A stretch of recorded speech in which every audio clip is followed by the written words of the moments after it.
So what advice do I have for college graduates interested in getting involved in the spheres you've tapped into?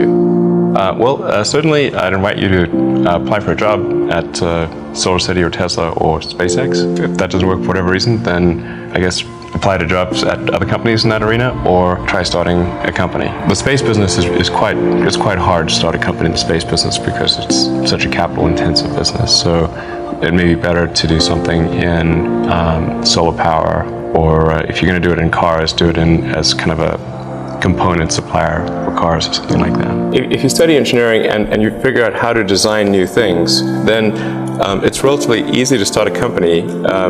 You just need to get a few like-minded people with you. How did you get the expertise to be the chief technology officer of a rocket ship company?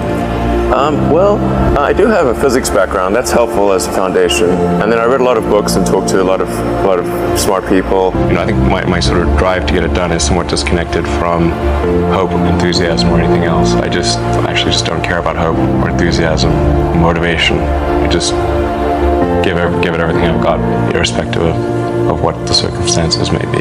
You just keep going and get it done. What is the one thing that has surprised you about your life?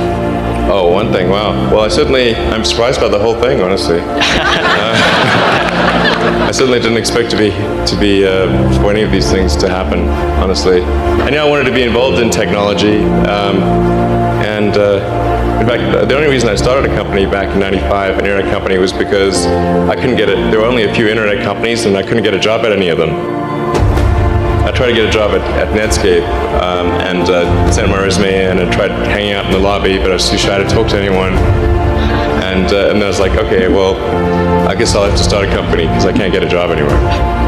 I wouldn't say I'm fearless. In fact, I think I feel fear quite strongly. But if what we're doing what I'm doing I think is important enough, then I just override the fear. I think also people tend to overweight risk on a personal level. It's one thing if you've got, a mortgage to pay and kids to support, and that if you were to deviate from your job, how are you going to feed your family and pay the rent? And okay, that's understandable. But let's say you're young and you're just coming out of college or coming out of high school or whatever. What do you risk? You're not going to starve. I mean, it's really certainly not in any kind of modern economy. It's so easy to earn enough money just to live somewhere and eat food. So I don't know what are they afraid of. They're mostly afraid of failure, I think. But people should be less risk averse when there's not much at risk. I always had sort of a slight existential crisis because I was trying to figure out what does it all mean? Like, what's the purpose of things? And I came to the conclusion that if we can advance the knowledge of the world, if we can do things that expand the scope and scale of consciousness, then we're better able to ask the right questions and become more enlightened, and that's really the only way forward. What drives you? What is it that when you wake up in the morning, do you see a problem and you want to solve it? I think the thing that drives me is that I want to be able to think about the future and feel good about that. We're doing what we can to have the future be as good as possible, to be inspired by what is likely to happen, and to look forward to the next day.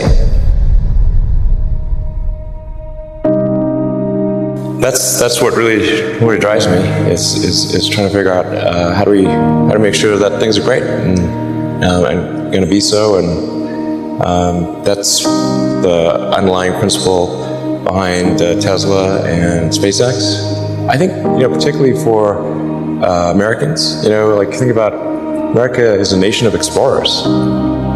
People came here from other parts of the world, chose to give up the known in favor of the unknown. So I think exploration, I think the United States is a distillation of the human spirit of exploration. I mean, I thought both Tesla and SpaceX would fail at the beginning. You saw it? Yeah, sure. Really? Of course. But nevertheless, you put all your money in that. Both. I expected to lose it. Well, technically, what I thought was, I'll take half the money from PayPal, and if I lose half of it, that's okay. But then, of course, the companies encounter difficulties, and then have a choice of either let the company die or put all the money into the companies. And so I really didn't want the companies to die, so I put all the money in the companies. And then had to borrow money from friends to pay living expenses. It's just really looking just for evidence of exceptional ability. And if there's a track record of exceptional achievement, then it's likely that will continue into the future. Well, it really depends on the stakes. If the stakes are high, if it's really important, then I will overcome the fear and just do it anyway. But essentially,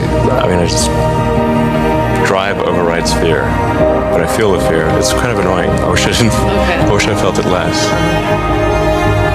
Toward the end of 2008, SpaceX prepared its fourth attempt. We were running on fumes at that point. We had virtually no money. So a fourth failure would have been absolutely game over. So for SpaceX, the first 3 launches failed, just barely able to scrape together enough parts and money to do the 4th launch. If that 4th launch had failed, we would have been dead. So multiple failures along the way. I tried very hard to get the right expertise in for SpaceX. I tried hard to find a great chief engineer for the rocket, but the good chief engineers wouldn't join, and the bad ones, well, there was no point in hiring them. So I ended up being chief engineer of the rocket. But Flight 4 was flawless. In Musk's world, it lit the darkness. But, when critics say you can't do this, your answer to them is, we've done it. And then just work like hell. You just have to put in, 80 to 100 hour weeks every week. If other people are putting in 40-hour work weeks and you're putting in 100-hour work weeks, then even if you're doing the same thing, you know that you will achieve in 4 months what it takes them a year to achieve. Work hard, every waking hour. That's the thing I would say. And if you do simple math, you say okay, if somebody else is working 50 hours and you're working 100, you'll get twice as much done in the course of the year as I think it's important that humanity become a multi-planet species. I think most people would agree that a future where we're a spacefaring civilization is inspiring and exciting compared with one where we are forever confined to Earth until some eventual extinction event. That's really why I started SpaceX.